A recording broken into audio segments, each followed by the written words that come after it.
Friends, welcome to our YouTube channel. आज का अपना टॉपिक है इंटीग्रेशन बाय पार्ट्स रूल, जिसको हम आज एकदम डिटेल में पढ़ने वाले हैं। लास्ट जो एक वीडियो लेक्चर डाला था 9 इंटीग्रेशन फॉर्मूले, उसके अंदर एक कमेंट था कि sir please bye parts rule के ऊपर एक लेक्चर दो। तो उसी कमेंट्स को गो थ्रू होके तुरंत आज मैं अपलोड कर रहा हूँ इंटीग्रेशन बाय पार्ट्स रूल का एक वीडियो लेक्चर, जिसके अंदर कोई भी इंटीग्रेशन बाय पार्ट्स के ऊपर प्रॉब्लम हो तो तुम लोग आसानी से सॉल्व कर लोगे। नॉर्मली जो 11th-12th में जो इंटीग्रेशन बाय पार्ट्स है, जिसको बोला जाता है स्टैंडर्डाइज्ड इंटीग्रेशन बाय पार्ट्स, उसमें कुछ लिमिटेशंस है कि वो लिमिटेशंस जैसे कि प्रॉब्लम लेंदी होता है उससे सॉल्व करो तो वो आसानी से कैसे किया जाए और विद इन 2 to 3 स्टेप्स या जस्ट 2 स्टेप्स में कोई भी प्रॉब्लम भी कैसा सॉल्व होता है आसानी से, वो भी आज अपन देखेंगे। वो रूल कहां पे फेल हो रहा है, जैसे कि इंटीग्रेशन के अंदर अगर एक्सपोनेंशियल और ट्रिग्नोमेट्रिक टर्म आता है तो वहां पे इंटीग्रेशन बाय पार्ट्स अपने को 2 बार लगाना पड़ता है, तो वो भी एकदम इजी ढंग से फॉर्मूले कहीं पे कॉम्पिटिटिव एग्जाम में अगर डायरेक्ट अप्लाई करना है तो वो पॉइंट ऑफ व्यू से उसको हम इजीली कैसे ध्यान में रख सकते हैं, वो भी ट्रिक्स में आज तुम लोगों को देने वाला हूं। तो चलो चालू करते हैं इंटीग्रेशन बाय पार्ट्स। सपोज जैसे कि तुम लोगों को पता है sin x का इंटीग्रल माइनस cos x होता है, x का इंटीग्रल x²/2 होता है, लेकिन अगर मुझे x into sin x करना है, कोई भी दो फंक्शन जो इनटू में है उसको अगर मुझे इंटीग्रेट करना है तब डेफिनेटली मुझे लगेगा कौन, तो इंटीग्रेशन बाय पार्ट्स रूल। इसलिए हम इंटीग्रेशन बाय पार्ट्स रूल पढ़ते हैं। तो सपोज आई एम कंसीडरिंग कि मेरे पास दो फंक्शन है, both are the function of x, तो पहला लेता हूं मैं u और दूसरा लेता हूं v, और उनके बीच में विद रिस्पेक्ट टू x मुझे इंटीग्रेट करना है, तो मुझे लगेगा बाय पार्ट्स रूल। तो जैसे कि integration of u into v into dx, और इंटीग्रेशन बाय पार्ट्स रूल तुम लोग लिखते हो ऐसा, first function integration of second minus बड़े इंटीग्रल में, मैं इसको बड़ा इंटीग्रल बोलता हूं, दिस इज अ इंटीग्रल, बड़े इंटीग्रल में पहले का डेरिवेटिव एंड दूसरे का integration. Be careful guys, last lecture में मैंने बोला था कि इंटीग्रेशन करते हो तो उसका डिफरेंशिएबल पार्ट लिखना बहुत जरूरी है, इसलिए डीएक्स लिखना मत भूलना। तो एकदम आसान है, first function integration of second function minus बड़े इंटीग्रल में पहले का डेरिवेटिव और दूसरे का integration. So this is what called as standardised integration by parts rule.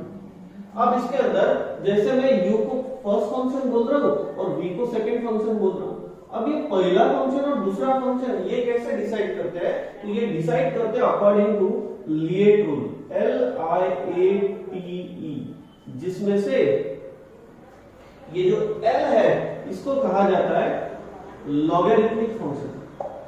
अब लॉगरिथमिक फंक्शन बोले तो कोई भी log x for example, log x या log 2x या whatever it may be. I stands for inverse function. Inverse function. Now inverse means whatever it may be. It may be sin inverse x, cos inverse x, tan inverse x, and so on. A stands for algebraic function. Now algebraic function मैंने कौन, तो it may be x, x square, and so on. T stands for trigonometric function. It may be like this way, sin x, cos x, tan x, and so on. And E stands for the exponential function. Exponential function. Now exponential it means e raised to x, e raised to 2x, and so on, whatever it may. So according to Liet rule, L means logarithmic, I means inverse, A means algebraic, T means trigonometric, E यानी exponential function. तो इसके sequence के हिसाब से जो पहला आता है वो अपन लेंगे u, that is first function, and जो सेकंड आता है ऑब्वियसली वो सेकंड लेंगे, दैट इज कॉल्ड तो v।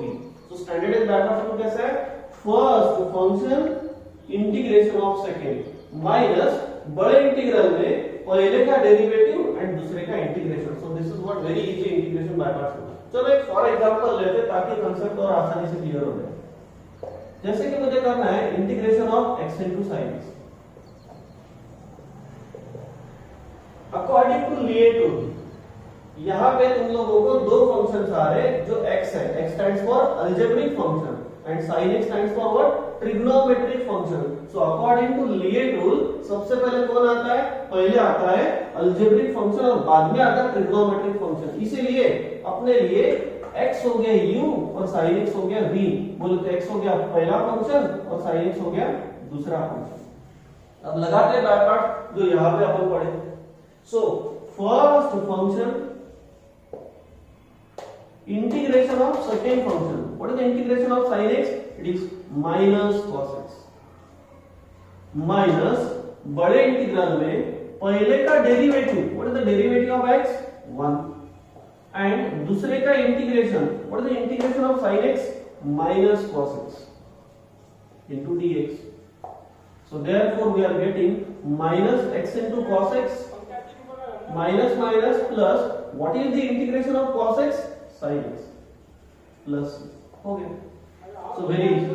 अब एक सेकंड एग्जांपल लेते हैं, जैसे कि integration of x square into sin x into dx। लगाते by parts. Once again this is algebraic, this is trigonometric.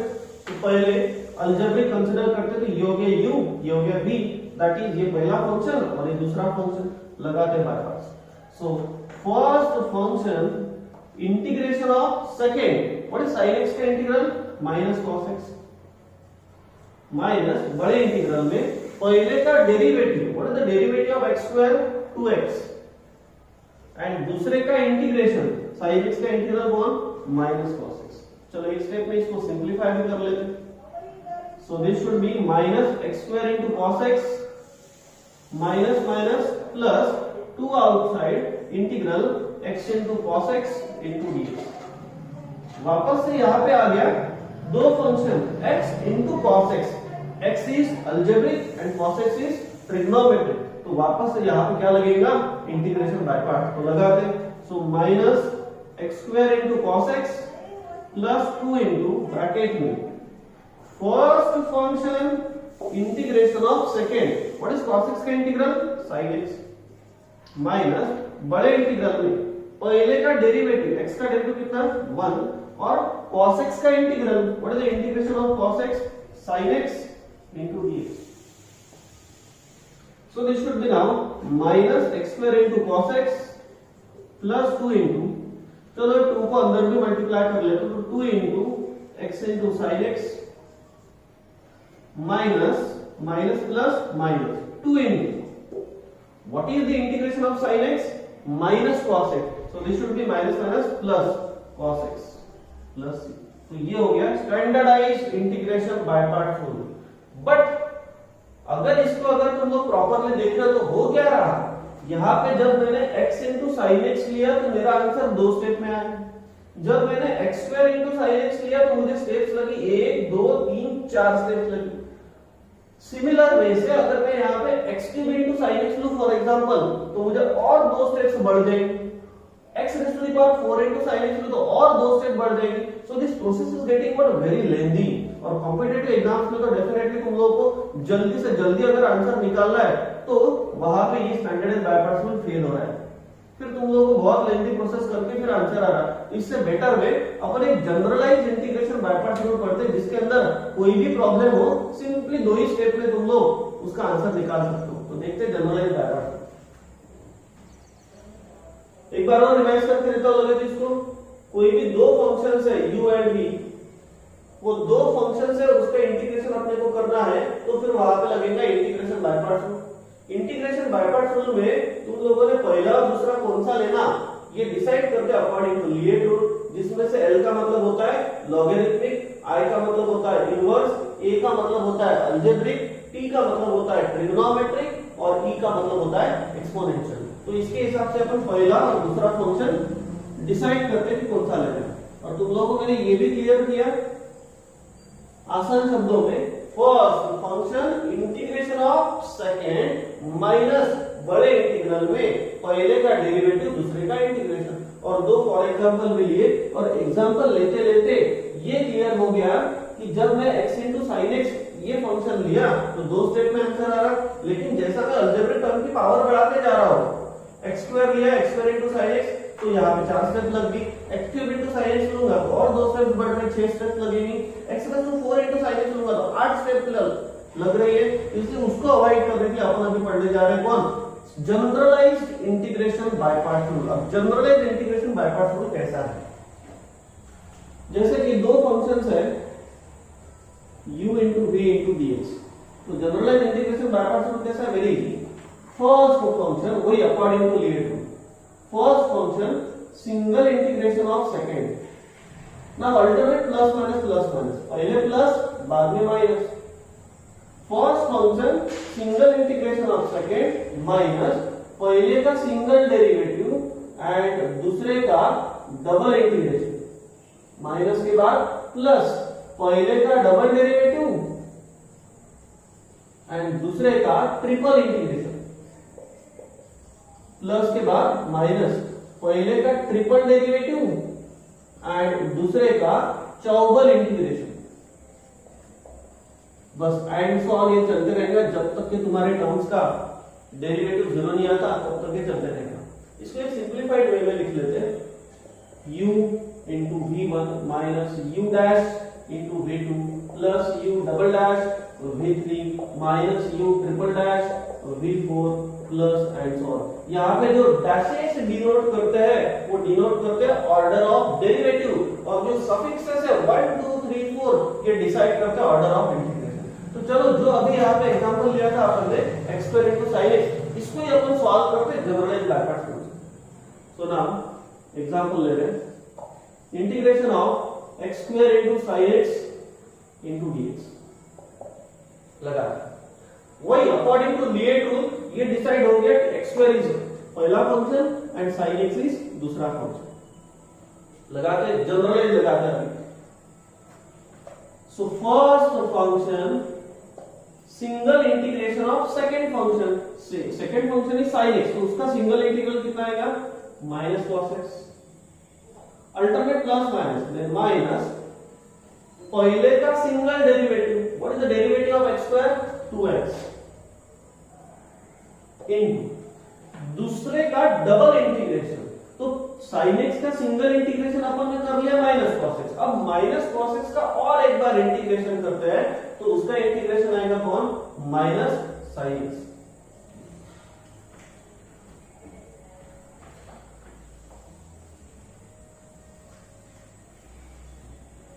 So first function single integration of second minus पहले का सिंगल डेरिवेटिव और दूसरे का डबल इंटीग्रेशन, उसके बाद plus पहले का double derivative, now x square का सिंगल डेरिवेटिव कौन? 2x, अब 2x का और एक बार डेरिवेटिव कौन? 2 एंड दूसरे का ट्रिपल इंटीग्रेशन, तो पहले sin x का single integration minus cos x, minus cos x का और एक बार इंटीग्रेशन माइनस sin x, अब माइनस sin x का और एक बार इंटीग्रेशन करो तो वो कितना आएगा?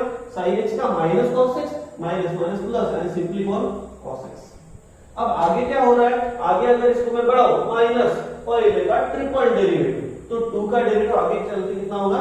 0, सो दैट्स व्हाई हो गया जनरलाइज बाय पार्ट्स। इसको अगर सिंपलीफाइड फॉर्म में लिखो तो ये हो रहा है minus x square into cos x minus minus plus 2x into sin x and plus 2 cos x plus c।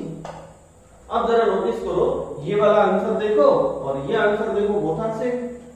इसको सॉल्व करता हूं तो मुझे 4 स्टेप लग रही है, लेकिन इसको अगर मैंने जनरलाइज बाय पार्ट्स लगा वही इसको, तो मुझे 2 स्टेप में आंसर मिल जा रहा है। वही अगर मैं x cube into sin x लूं तो इधर अगर 2 स्टेप्स बढ़ती है, लेकिन final must be what? Only 2 steps. So this is the first limitation of integration by parts rule कि स्टैंडर्डाइज्ड बाय पार्ट्स रूल यहां पे थोड़ा सा फेल हो रहा है। अगर मैं वही हिसाब से जो standard integration by parts rule के हिसाब से तो नंबर ऑफ स्टेप्स इंक्रीजेस, तो उसको कम करने के लिए जल्द से जल्द आंसर लाने के लिए अपन डेफिनेटली क्या यूज करेंगे? Generalised integration by parts rule. और एक दूसरा लिमिटेशंस आता है, जैसे कि इंटीग्रेशन के अंदर सिंगल फंक्शन है तो चलो कर लेंगे sin x का इंटीग्रल माइनस cos x, जो भी पर्टिकुलर फॉर्मूलीज है, जो एक लास्ट लेक्चर में अपन ने नाउ इंटीग्रेशन फॉर्मूले वगैरह लगाए, वो भी सब कुछ। लेकिन अगर 2 फंक्शंस आते हैं और उसका अगर मुझे इंटीग्रेशन करना है तो मैं बाय पार्ट्स यूज करूंगा, लेकिन 3 फंक्शन है तो अपने पास ट्राई पार्ट्स नहीं है, 4 है तो अपने पास चौबल पार्ट्स नहीं है, 5 है तो पांचबल पार्ट्स नहीं है, तो फिर वो टाइम पे अपन कैसे सॉल्व करें?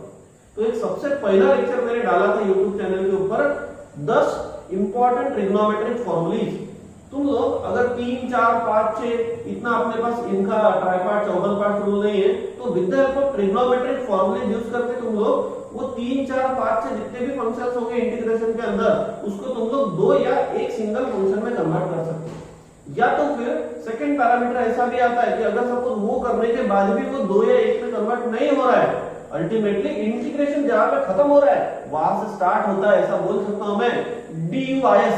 ये कंसेप्ट है DUIS। ये DUIS का मतलब होता है डिफरेंशिएशन अंडर इंटीग्रल साइन।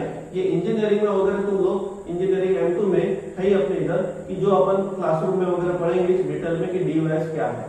फिलहाल तुम लोग इतना याद में रखो कि बाय पार्ट्स अपन ने समझ लिया स्टैंडर्डाइज्ड बाय पार्ट्स रूल कैसा है।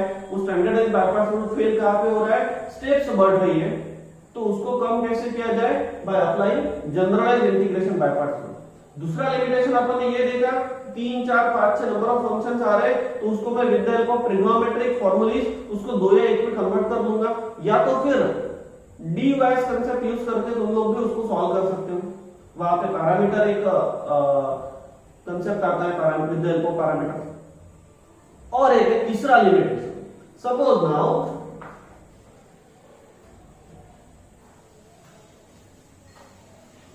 मुझे integration of exponential and trigonometric term करना है। जैसे कि फॉर एग्जांपल लेते हैं इंटीग्रेशन ऑफ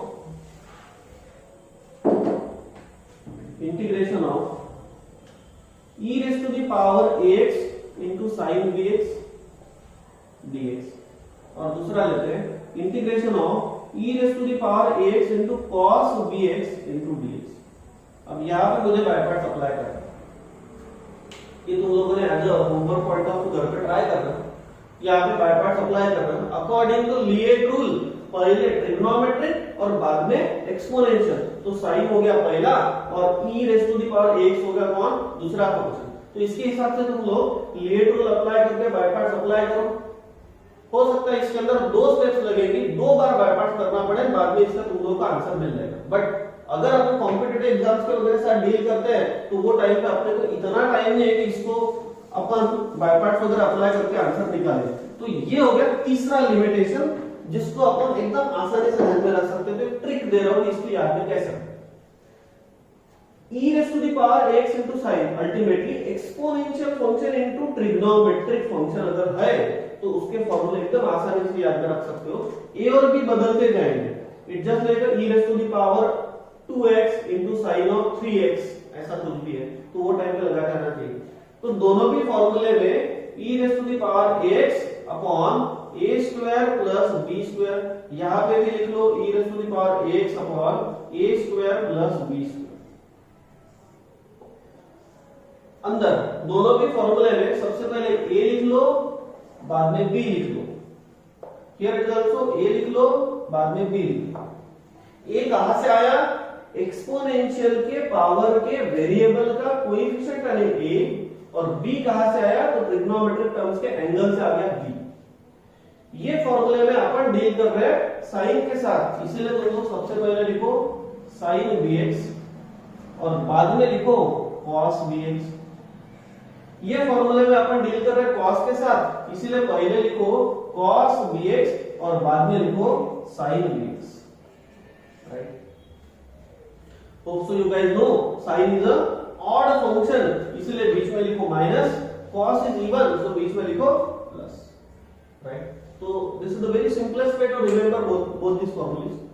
और एक बार बोलता हूं, इंटीग्रेशन के अंदर अगर एक्सपोनेंशियल और ट्रिग्नोमेट्रिक टर्म आता है तो वहां पे स्टैंडर्डाइज्ड बाय पार्ट्स रूल वगैरह अभी फिलहाल अप्लाई मत करो, उसको डायरेक्ट अगर तुम लोगों का आंसर निकालना है तो दो फॉर्मूले एकदम इजी वे से मैंने तुम लोगों को बोला है। e raised to the power ax upon a square plus b square, e raised to the power ax upon a square plus b square। दोनों भी फॉर्मूले में a लिख लो, b लिख लो, a लिख लो, b लिख लो। If you are dealing with sin, पहले sin bx बाद में cos bx। If you are dealing with cos, पहले cos bx बाद में sin bx। And sin is a odd function, इसलिए बीच में लिखो माइनस, cos is even तो बीच में लिखो 1 प्लस। तो ये हो गया डिटेल इंटीग्रेशन बाय पार्ट। अब तुम लोगों को कभी भी कोई भी प्रॉब्लम है कोई टेंशन नहीं रहेगा, लगभग each and every term related to integration by parts ये लेक्चर में कवर होगी। सबसे पहले इंटीग्रेशन बाय पार्ट्स में standardised integration by parts rule भी पढ़े, वो कहां पे फेल हो रहा तो वो तीन जगह पे प्रॉब्लमेटिक है तो उसको अपन कैसे सॉल्व करें, जनरलाइज इंटीग्रेशन बाय पार्ट से सॉल्व करेंगे। सेकेंडली 3-4 फंक्शंस आ रहे तो with the help of trigonometric functions apply करेंगे, या तो फिर डीयूएस कांसेप्ट अप्लाई करके उसको सॉल्व कर सकते हैं। और तीसरा लिमिटेशन एक्सपोनेंशियल और ट्रिग्नोमेट्रिक टर्म है उसको 2 बार वगैरह तुम लोगों को बाय पार्ट लगाना पड़ेगा, वो सब कुछ अवॉइड करने के लिए डायरेक्ट फॉर्मूले ऐसे वैसे तुम लोग याद रखो। So this what the concluding of integration by part rule. अब इसकी प्रैक्टिस तुम लोग करो, जैसे मैंने x into sin x लिया, तुम लोग x into cos x लेके देखो, तुम लोग x into e raised to x लेके देखो, ऐसे कुछ भी मन से तुम लोग ले लो, या तो फिर कोई प्रॉब्लम तुम्हारे पास अवेलेबल होंगे या तुम लोग को एक्स्ट्रा एग्जांपल चाहिए होंगे तो नीचे कमेंट सेक्शन में मुझे मांगो, मैं डेफिनेटली तुम लोग को उसके ऊपर कुछ questions if you need the answers also, तो आंसर्स भी मैं नीचे तुम लोगों को अवेलेबल करके दे दूंगा। अभी कांटेक्ट नंबर आ रहा होगा तो तुम लोग पर्सनली भी मुझे कोई डाउट्स है, कोई क्वेरीज है तो तुम मुझे पर्सनली भी पूछ सकते हो, या नीचे कमेंट सेक्शन में भी मुझे पूछ सकते हो। तुम लोग को और भी मैथमेटिक्स में या जो भी हम यहाँ पे सब्जेक्ट्स पढ़ाते हैं तो उसके अंदर कोई भी डाउट्स है, कोई भी क्वेरीज है तो वो तुम लोग हमें कमेंट करो, डेफिनेटली उसके ऊपर तुम लोगों को जल्दी से जल्दी एक आधा वीडियो लेक्चर उसके ऊपर मिल जाएगा डिटेल में, ताकि वो तुम लोगों को कभी भी काम में आए। Thank you so much.